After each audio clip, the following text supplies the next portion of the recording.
Olá! Seja bem-vinda, seja bem-vindo a mais uma revisão da lição. Hoje é quinta-feira, dia 5, e a gente está explorando a lição 10, né? O tema central é aquele juízo pré-advento, conforme assim descrito de forma bem viva lá no livro de Daniel, capítulo 7. É um material que, olha, nos dá uma espiadinha por trás do véu, né? Para a gente entender como o céu lida com essa questão tão complexa do pecado e, ao mesmo tempo, como Deus vindica aqueles que viveram em aliança com Ele. Vamos, então, mergulhar nesses pontos. A passagem principal que a gente tem é Daniel 7, né? Versículos 9, 10, 13 e 14, e depois o 22, 26 e 27, descreve uma cena, assim, impressionante, né? Uma corte celestial reunida, um juízo investigativo. Qual é o propósito disso? E o resultado final? E por que isso acontece antes da volta de Cristo? Ótimas perguntas para a gente começar. Olha, o propósito é duplo, basicamente. Primeiro, resolver de vez a questão do pecado diante de todo o universo. E segundo, vindicar o povo de Deus. E sim, essa questão do tempo ser pré-advento é fundamental. É uma fase do julgamento que ocorre antes da segunda vinda, focada ali nos registros de quem professou fé em Deus ao longo da história. A Bíblia até fala disso em outros lugares, né? Eclesiastes 12, 14 diz que Deus há de trazer a juízo todas as obras. E Romanos 14, 10, que todos temos de comparecer diante do tribunal de Deus. Então é um tema recorrente. Entendi a definição, faz sentido, mas aí surge aquela dúvida, né? Se Deus já sabe tudo, Ele é onisciente, por que essa necessidade toda de abrir os livros, como Daniel descreve? Parece um pouco, sei lá, uma encenação. Exato. É uma pergunta muito comum. Mas o ponto-chave aqui não é informar a Deus, sabe? Ele já sabe. A questão é a transparência cósmica. Pensa nos outros seres, nos anjos que não caíram. 1 Pedro 1,12 até diz que eles desejam atentar para essas coisas da salvação. Muitos deles viram a rebelião começar lá no céu, né? Apocalipse 12 sugere isso. Então, ao abrir os livros, Deus está mostrando a justiça dele, a retidão do caráter dele, das decisões dele, para todo o universo que está assistindo. É uma validação pública, entende? Fascinante essa ideia da transparência cósmica.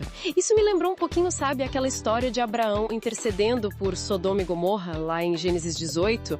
Deus fala que ia descer para ver se o clamor era justo. Quase como uma investigação mesmo. E ele ainda permite Abraão questionar, o que também mostra essa abertura de Deus. Claro que a escala em Daniel 7 é, nossa, imensamente maior. É uma conexão interessante, sim, nesse aspecto da investigação e da disposição de Deus em mostrar que Ele é justo.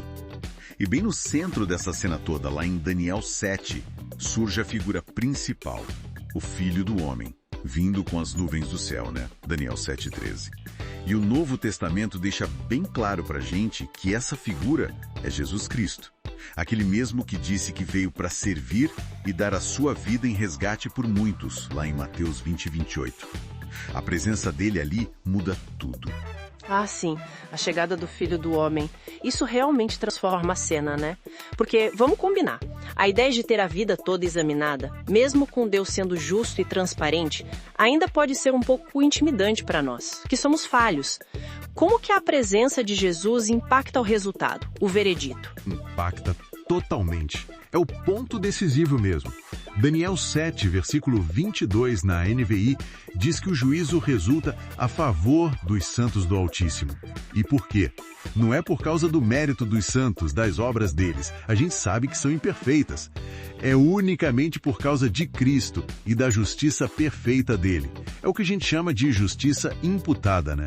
A retidão sem falha de Cristo é creditada, é colocada na conta daqueles que pela fé se uniram a ele. Ele é o nosso advogado, o intercessor. A vida, a morte, a ressurreição dele são a base legal para a absolvição do seu povo. Nossa, então o foco muda completamente, né? Não é sobre o nosso desempenho, o que a gente fez ou deixou de fazer, mas sobre a perfeição de Cristo agindo em nosso favor.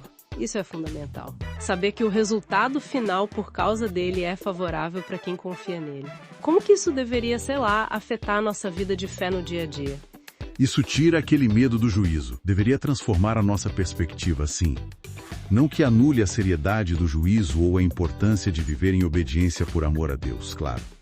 Mas substitui aquele medo que paralisa pela segurança, pela esperança em Cristo. A nossa certeza não está na gente, mas nele, que é o nosso representante. O juízo, para o crente, acaba sendo a confirmação pública da salvação que ele já recebeu pela fé em Jesus. É a vindicação final diante de todo o universo. Que perspectiva, hein? Poderosa. Quer dizer, embora tenha esse exame detalhado, a presença e a obra de Cristo são a nossa garantia, a nossa esperança maior. Isso nos deixa com uma reflexão pro final, né? Talvez até preparando para o próximo estudo. Se cada ato nosso, cada palavra, até cada pensamento secreto fosse exposto ali diante da santidade total de Deus, qual seria, sendo bem realista, a nossa única esperança naquele momento? Fica aí pra gente pensar, né? Até amanhã no nosso próximo estudo, então. Até mais.